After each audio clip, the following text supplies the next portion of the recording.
Bueno, en este video vamos a hablar, como dije en el video anterior, de lo que son los gametos y fecundación y más temas que vamos a ir avanzando, ¿ok? Este es uno de mis temas favoritos, en realidad todos los temas me gustan bastante, pero este también es de mis favoritos, ¿ok? Creo que es más simple de entender y es entretenido, ¿ok? Tenemos que entender que el ser humano tiene gónadas, ¿ok? ¿Qué son las gónadas? Las gónadas son pues los caracteres sexuales de las personas que producen las células sexuales, ¿ok? Las gónadas producen las células sexuales.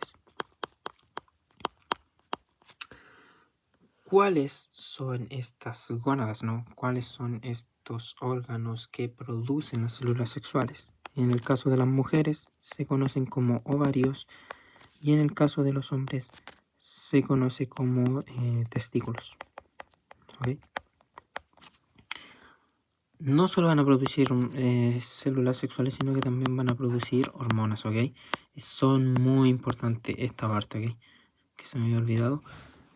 Los ovarios y los testículos producen hormonas. En el caso de los ovarios, va a producir estrógeno y progesterona, ¿ok? Esto ya lo vamos a ver mejor en un esquema que tengo yo de lo que es el eje hipotálamo-hipófisis, ¿ok? Que es fundamental en este proceso, ¿ok?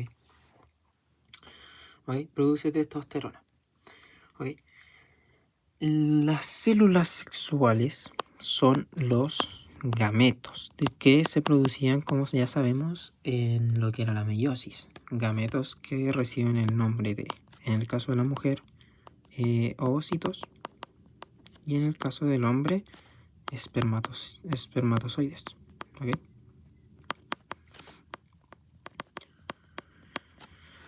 Ok. Entonces, vamos a hacerlo aquí. ¿Okay? El espermatozoide es un gameto. ¿Qué significaba que era un gameto? Que era haploide, era NC. Pero que se va a fusionar con lo que es el ovocito, ¿okay? Que también es NC. ¿Ok?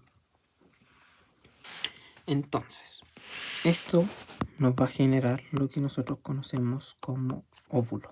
Que el óvulo ya sería como el regreso al estado normal, como la... Hay una palabra, pero no me sale ahora. Que es como la recombinación, ¿no? Más o menos. No sabría decirlo, ¿ok? Bueno, vamos a empezar por lo que sería como el espermatozoide, ¿ok? Vamos a explicar lo que es el ovocito, lo que es el espermatozoide, para luego explicar cómo es que avanzan, cómo es que ocurre la fecundación y luego explicar pues básicamente las hormonas que producen y el para qué las producen, ¿ok? El espermatozoide tenemos que entender que se especializa, ¿ok? Sí, al igual que como lo dije en un video de los enterocitos, el espermatozoide se especializa también. ¿Cómo se especializa? Pues con una cabeza y un flagelo. Sí, ese mismo flagelo que también pueden tener las bacterias, lo tienen los espermatozoides. ¿Ok? Los espermatozoides son una célula, como cualquier otra, pero no son iguales a todas las células, porque los espermatozoides son muy especiales. Y es que los espermatozoides, pongámosle que tienen una cabeza. Bueno, voy a tener que dibujarlo a mano. Pero pongámosle que los espermatozoides tienen una cabecita así, ¿ok? Tienen así una cabecita pequeñita, ¿ok? Y tienen como aquí un coso, ¿ok? Lo voy a hacer un poco más ancho para que se pueda captar, ¿ok? Y aquí tienen una cola. Y aquí tienen una especie de casco, ¿ok? Así son más o menos los espermatozoides. De una manera muy fea, ¿no? Obviamente, porque no lo iba a dibujar bien. Ok, tenemos el flagelo, ¿ok?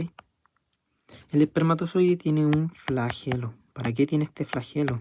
Para moverse dentro, pues, de lo que sería la mujer. ¿Ok? Para ir ahí investigando y avanzando en su vida, buscando llegar a consagrarse campeón. ¿Ok? Siempre que hablemos de flagelos, ovocitos y vesículas, ¿de qué hablábamos? De microtúbulos. Nuevamente vemos cómo el citoesqueleto es presente en uno de los procesos más extraordinarios, la verdad, del ser humano, como es la fecundación. ¿Ok? Entonces vemos cómo posee el flagelo el espermatozoide. Pero claro, para moverse, además de estar conformado por microtúbulos, necesitan energía. Y sí, porque los espermatozoides tienen mitocondria. La tienen en este espacio de aquí pequeño para producir energía, para moverse. Entonces, es aquí cuando yo les decía también en un video de la respiración celular que, por ejemplo, en la mitocondria, el espermatozoide no prefiere glucosa. No. El espermatozoide prefiere fructuosa, por algún motivo, que desconozco, la verdad. Debe quizás estar explicado, quizás no, pero prefiere fructuosa. ¿Ok? Para generar este ATP que va a ayudar al flagelo a moverse. ¿Ok? Luego, tenemos que entender que el espermatozoide aquí tiene un núcleo más un centriolo. ¿Ok? En la cabeza, esto de aquí es lo que conocemos como cabeza. La cabeza del espermatozoide va a transportar un núcleo y un centriolo. ¿Y por qué transporta un centriolo y un núcleo? Bueno, en el núcleo, básicamente, si no lo entienden, tienen que verse todos los videos de nuevo, porque básicamente en ese núcleo va a transportar el material genético NC, ¿ok? El del gameto, básicamente. Y el centriolo va a ser ocupado para cuando haya fecundación se una con el óvulo, ¿ok? Y en la cabeza, ¿le acuerdan que yo les dije que aquí tiene un casco? Y es porque tiene un lisosoma. Pero no es cualquier lisosoma, es un lisosoma especializado que se llama acrosoma, que produce una enzima específica. ¿Ok? Esta enzima específica la va a ocupar para adentrarse en lo que sería el ovocito 2, para formar lo que sería el óvulo y posteriormente la fecundación. ¿Ok? Entonces, bueno, como resumen rápido, el espermatozoide se especializa produciendo su cabeza y flagelo. Por cierto, se me olvidó. ¿Dónde se especializa? Se especializa en el tracto femenino. O sea, no es como que se especializa saliendo del miembro masculino. Se especializa ya dentro del tracto femenino. ¿Ok? Eso es importante. O sea, no sé si sea importante, pero es un dato que se puede saber. ¿Ok? La mitocondria va a tener su flagelo para moverse a través del tracto femenino hasta llegar al oviducto, que es donde se ocurre la fecundación y la implantación. Flagelo que está compuesto de microtúbulos. ¿Okay? Lo de la implantación y el oviducto ya lo voy a explicar más adelante. Posee una mitocondria que le va a dar ATP para que se mueva ese flagelo. Posee en su cabeza un núcleo que va a transportar el material genético del gameto, NC, y un centriolo para juntarse con lo que sería el ovocito de la mujer y producir lo que sería el óvulo, o sea, bueno, el gameto, el cigoto en realidad, porque ya cuando se juntan ya pasa a ser óvulo. ¿Vale?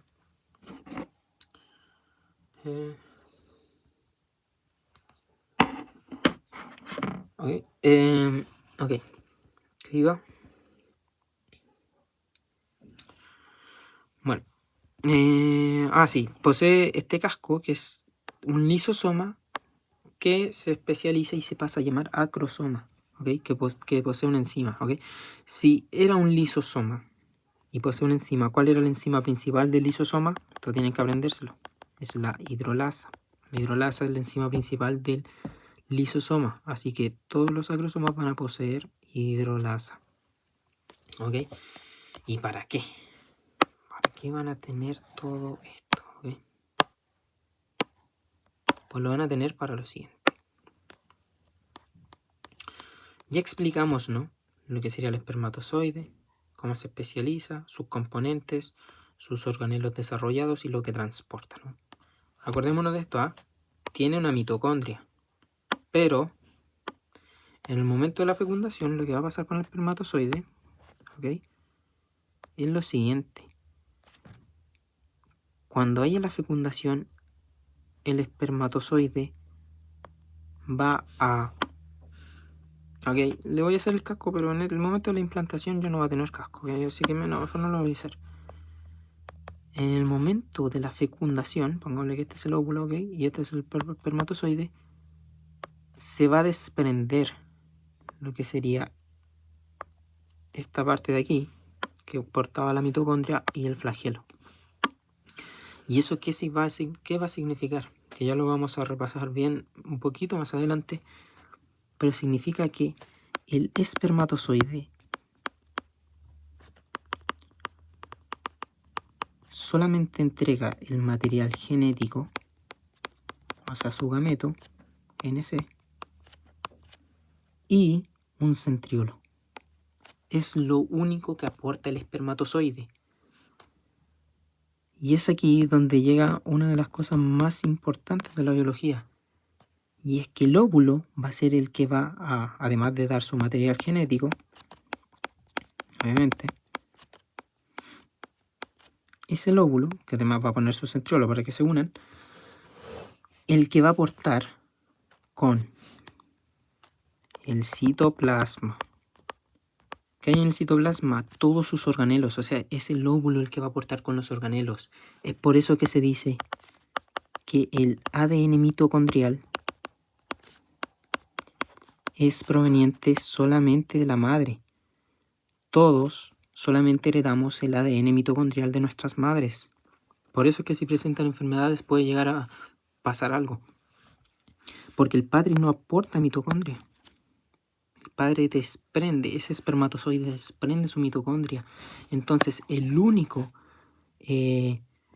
la única célula sexual que aporta con una mitocondria es el óvulo que proviene de la madre. Entonces, el hombre no tiene influencia en la mitocondria, en el ADN mitocondrial, ¿ok?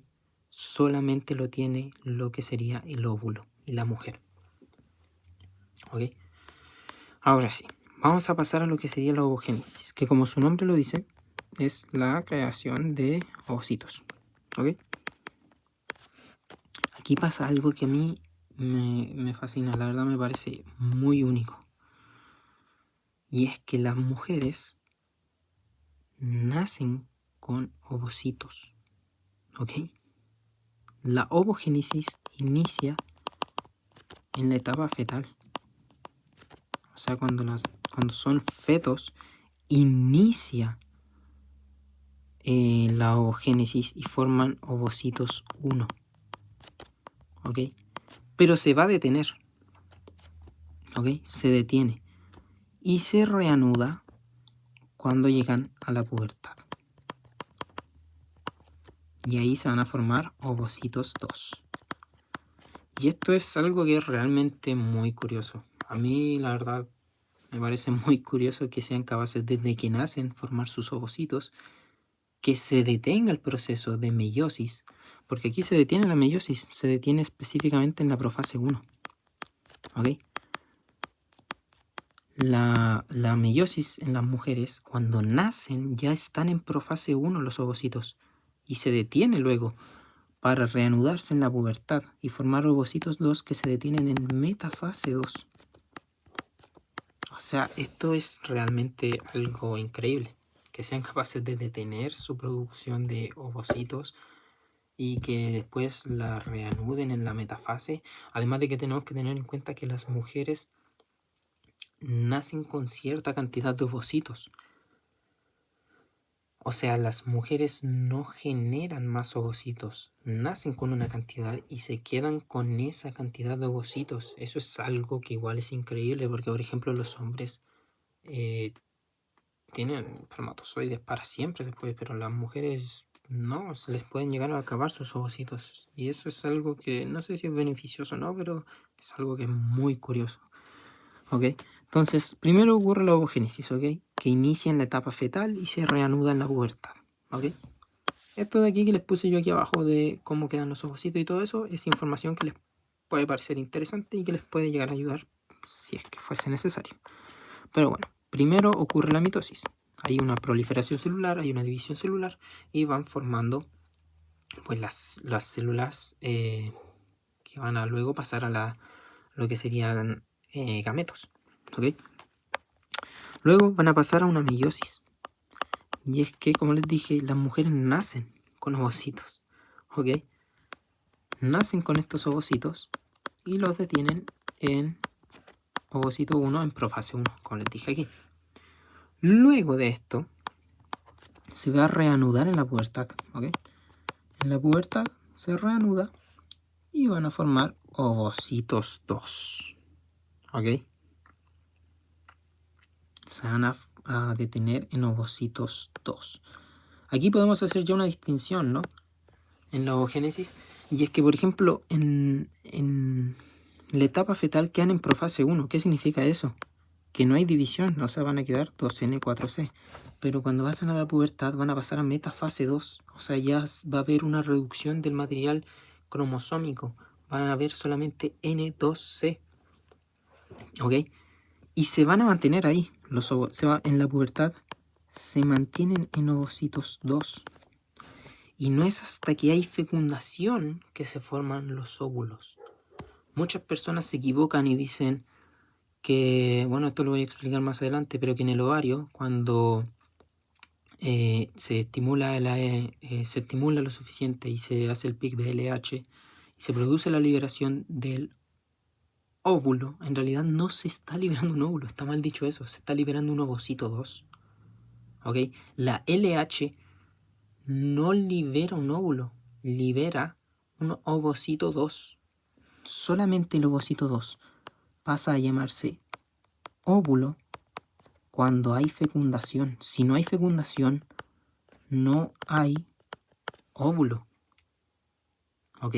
Si no hay fecundación, no hay óvulo. ¿Y por qué lo digo? Porque lo que está liberando está como ovocito 2. ¿Ok? Y está en metafase 2. En metafase 2, nosotros todavía no tenemos un óvulo. Cuando hay fecundación, esto también lo debería explicar más adelante, pero cuando hay fecundación, se va a reanudar esta metafase 2 y se va a terminar, porque es un proceso que ocurre muy rápidamente, que ocurre dentro de incluso de un promedio de entre 15 a 30 minutos. Perdón, me equivoqué, creo que entre 15 a 6 horas. Se me fue bastante. Pero es un proceso que es muy rápido, la verdad, el proceso de pasar de metafase 2 a terminar en la producción del gameto, ¿no? Del NC. Y bueno, eso es algo que es curioso y que mucha gente, por ejemplo, se equivoca al decirlo, ¿no? El ovario no libera óvulos, libera ovocitos 2. ¿Ok? Que cuando ocurre la fecundación, básicamente es cuando finaliza la meiosis. ¿Ok? Si no hay fecundación, no termina la meiosis. La meiosis no acaba. ¿Ok? Para que ocurra esta fecundación, ya ahora hablando como del proceso de fecundación, tenemos que entender que el ovocito 2, ¿ok? Este es un ovocito 2. Consta de 3 capas, ¿ok? El ovocito 2 consta de 3 capas, ¿ok? Bueno, esto lo voy a poner más al lado. Este tema realmente me gusta y me parece muy interesante. Bueno, el de mitosis y meiosis, en realidad todos estos temas me gustan bastante ahora que los entiendo. ¿Ok? Esto es un ovocito 2, bastante exótico, decirlo de alguna manera, que se divide en 3 capas. ¿Ok? Tercera capa, segunda capa, primera capa. ¿Ok? Se divide en 3 capas, desde la más externa a la más interna. ¿Ok? Esta es la más externa y esta es la más interna. ¿Ok? La tercera capa y la más externa es la que se le conoce como corona radiada. ¿Ok? que es esta capa que se le conoce como corona porque no es así como yo lo dibujé, pero son un montón de células que se apilan y terminan pareciendo que tuvieran como puntas. Entonces le dijeron que parecía corona. Y por eso le dijeron que es una corona radiada. Esta capa de aquí, lo único que hace es nutrir y proteger. Nutre y protege al ovocito 2. ¿Ok? La segunda capa, ¿ok?, es una capa que se conoce como zona pelúcida, que esta es la de mayor importancia, ¿ok? ¿Por qué es la de mayor importancia? Porque esta es la que va a tener el contacto, bueno, todas tienen contacto con los espermatozoides, pero esta tiene una interacción con los espermatozoides muy especial, ¿ok? La zona pelúcida está formada de carbohidratos y de lo que se encarga principalmente es de unión al espermatozoide, ¿ok? Y de evitar la polispermia, ¿ok? Atentos con eso, evitar la polispermia, que ya lo voy a explicar. Y la primera capa es, obviamente, como toda célula, la membrana plasmática. O sea, el ovocito 2 está protegidísimo, ¿ok?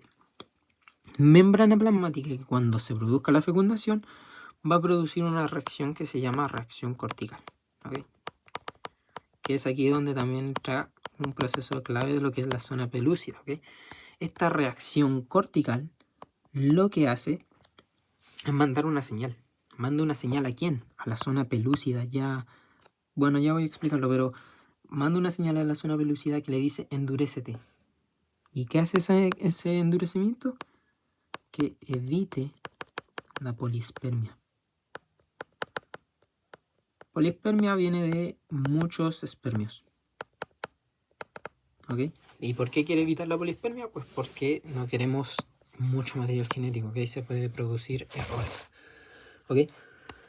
Estas son las 3 capas del ovocito. Ya vimos cómo funciona el espermatozoide, sus componentes, lo que transporta, lo que tiene. Vimos cómo funciona todo lo que es la ovogénesis, cómo está desde la etapa fetal, luego se reanuda la pubertad, en las etapas de la meiosis en la que se encuentra, y vimos la composición ya del ovocito. Sabemos obviamente que el ovocito es el que produce el citoplasma, que tiene el núcleo, que tiene un centriolo y que tiene las mitocondrias, ¿verdad? Y ahora, ¿cómo ocurre la fecundación? Pues bueno, aquí yo les voy a explicar rápidamente cómo ocurre la fecundación. La fecundación es cuando vamos a formar el cigoto, ¿ok? Es cuando se forma el cigoto, que obviamente es diploide, ¿ok? Que es lo que busca al final de esta fecundación. Mantener el número de cromosomas y el número de la cantidad genética, ¿ok? Esta fecundación que va a producir el cigoto ocurre en el oviducto, que antes que en las trompas de falopio, ¿ok? En el oviducto, trompas de falopio, ¿ok? Aquí es donde ocurre la fecundación. Entonces, si les preguntan dónde ocurre la fecundación y la implantación, ocurre en el oviducto. ¿Qué es el oviducto? Es una región dentro de las trompas de falopio, ¿ok? Que bueno, las trompas de falopio son algo así, y aquí van a tener el ovario, y aquí van a tener como esta zona, y bueno, esta zona más o menos es como el oviducto, ¿ok? O sea que en realidad el camino del espermatozoide es bastante largo, ¿ok? Y bueno, y una vez llega a fecundarse, empieza ahí proliferación, o sea, empieza a dividirse, ¿ok? Proliferación celular. Y ustedes se dirán, ok, ¿hace meiosis o algo? No. Aquí es donde entra esa palabra tan especial que yo les decía de la mitosis. Hace proliferación celular, pero del tipo de mitosis. ¿Por qué? Porque hace desarrollo. Cada vez que yo les decía desarrollo en mitosis, yo no me refería al desarrollo de las células, me refería al desarrollo embrionario. La mitosis es clave en lo que es el desarrollo embrionario. Entonces, cuando se produce la fecundación, se produce el cigoto y están en el oviducto, lo que va a ocurrir es que este cigoto va a empezar la proliferación celular, pero no empieza meiosis, empieza una mitosis. ¿Para qué? Para favorecer el desarrollo embrionario. ¿Ok? Así es como todas las cosas se van conectando. Es realmente importante entender que todo está conectado. Esta fecundación ocurre de la siguiente manera, ¿ok? El espermatozoide va a llegar, ¿ok? Están teniendo relaciones y el espermatozoide va a llegar al tracto femenino. En el tracto femenino, yo ya les dije que se especializa. Va a ganar una cabecita más su flagelo. Se va a especializar, ¿ok? Luego de especializarse en el tracto femenino, va a llegar al oviducto, donde se va a encontrar ¿con qué? Con el ovocito 2. Ovocito 2. Y ahí se va a encontrar primariamente con la cava más externa, que es la corona radiada. ¿Ok? Llega a esta corona radiada, que como les dije son un montón de células que protegen además de nutrir. Entonces el espermatozoide tiene que atravesar esta corona radiada, ¿ok? El espermatozoide está aquí y tiene que atravesar esa corona radiada. ¿Cómo lo hace? Aquí el espermatozoide todavía no ocupa su acrosoma, no ocupa su lisosoma especializado. No. Aquí lo que ocupa son otras enzimas, hidrolíticas también, pero que se van a encargar de degradar de a poco lo que es la corona radiada. ¿Ok? Se abren como caminito, gracias a eso. ¿Ok? Una vez traspasan la corona radiada, van a llegar a lo que es la zona pelúcida. ¿Ok? Que esta sí que tiene un factor importante, y es que la zona pelúcida solamente la pueden atravesar los espermatozoides con lo que es el acrosoma, con lo que es su casco. Solo el acrosoma es capaz de degradar la zona pelúcida. Y una vez degradan esa zona pelúcida, es cuando el espermatozoide va a llegar a tocar al ovocito 2 en su membrana plasmática. Y apenas el espermatozoide toque la membrana plasmática del ovocito 2, es cuando se va a producir esto. El organismo le va a decir, hey, llegó el espermatozoide, hay fecundación, acaba la meiosis. Y es cuando el espermatozoide llega a la membrana plasmática del ovocito 2 que va a pasar a transformarse en un óvulo. Recién ahí, recién cuando el espermatozoide entra en contacto, es que va a producir el óvulo. Y a la vez que el espermatozoide entra en contacto y una señal celular le dice al ovocito, transfórmate en óvulo 2, o sea, en óvulo, también a la misma vez le va a decir a la membrana plasmática, ok, espérame, déjame escribirlo. Le va a decir a la membrana plasmática, hay fecundación. Además de finalizar la meiosis y volverte un óvulo, produce la reacción cortical, ¿ok? Que la reacción cortical se va a encargar de endurecer esta zona pelúcida. Esta zona pelúcida que fue atravesada por el acrosoma, ¿ok? Que fue degradada por el acrosoma, se va a endurecer. Se endurece por la reacción cortical demandada por la membrana plasmática para que no haya una poliespermia. Y de esta manera no hayan múltiples espermatozoides dando su material genético. Eso es algo increíble, la verdad. Bueno, no sé escribir espermatozoide, pero múltiples espermas, ¿ok?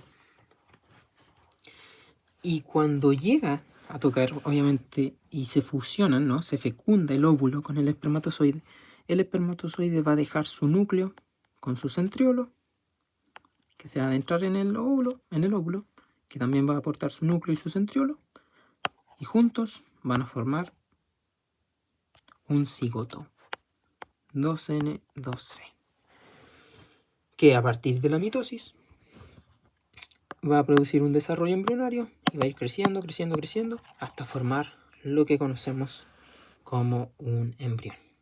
Iba a terminarla, pero esto fue todo lo que sería gametos y fecundación y ovogénesis. Espero que les haya gustado, espero que lo hayan entendido, y en el siguiente video vamos a ver lo que es el eje hipotálamo hipófisis, vamos a ver lo que sería el ciclo ovárico uterino.